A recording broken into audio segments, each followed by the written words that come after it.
There has been a lot of discussion surrounding Enfield's gacha system.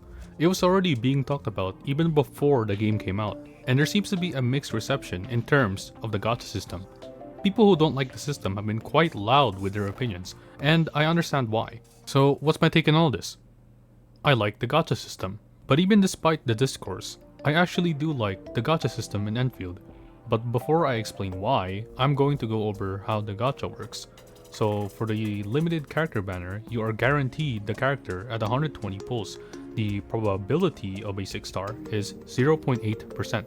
Soft pity is at 80 pulls, which gives you a 50% chance of getting the limited rate up character.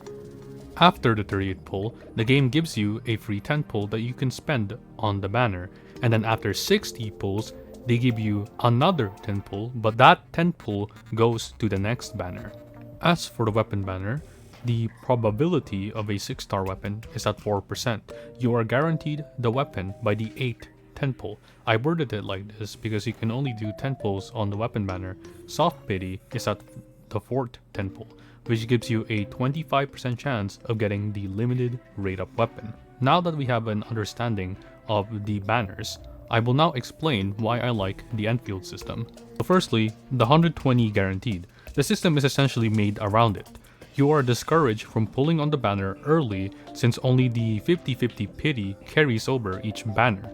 Sure, if you're the type of person who builds pity or the one who likes to pull for the 50-50, it severely punishes you. But for players who save up for the guarantee, the system makes sure that on average, you get good value out of your currency.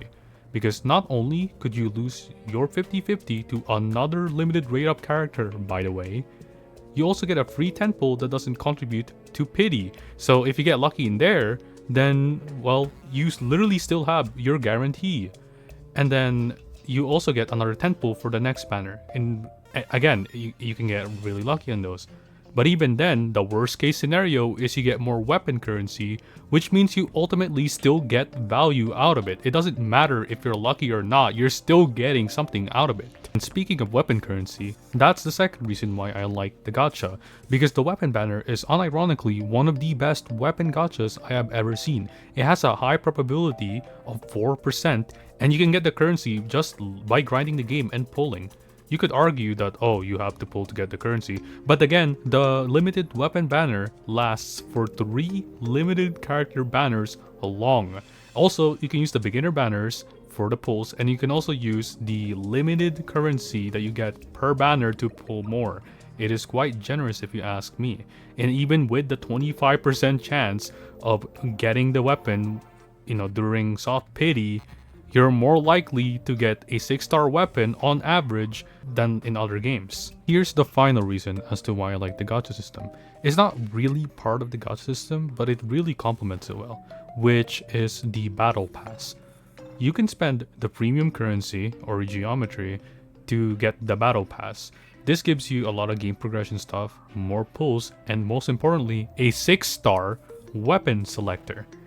And the selector actually gives you pretty good alternatives to characters' signature weapons, by the way. So you can just plan out your pulls better. Like, it's honestly one of the best battle passes I have seen in gacha. It is only behind the Limbus pass, which is a massive compliment for a game with this scale and budget. Overall, I think the Enfield system is actually pretty good. I think the reason why people hate it is because it's different from the other mainstream gacha games. Funny enough though, that's exactly why I like it.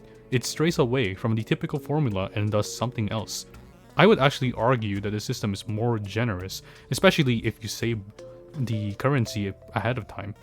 It isn't the best gacha system by any means, but that doesn't make it bad.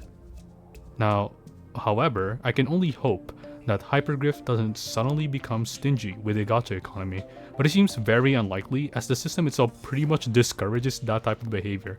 Gachas without a carryover system tends to be more generous with the currency on the long run, because I've seen various gacha systems with this exact same thing, and yeah, they tend to be really generous with the currency, and that's why I lean more towards these types of games. But at the end of the day, we're only talking about the slot machine. I could go on and say, oh, my slot machine is better than yours, but in reality, we're all just fucking losers.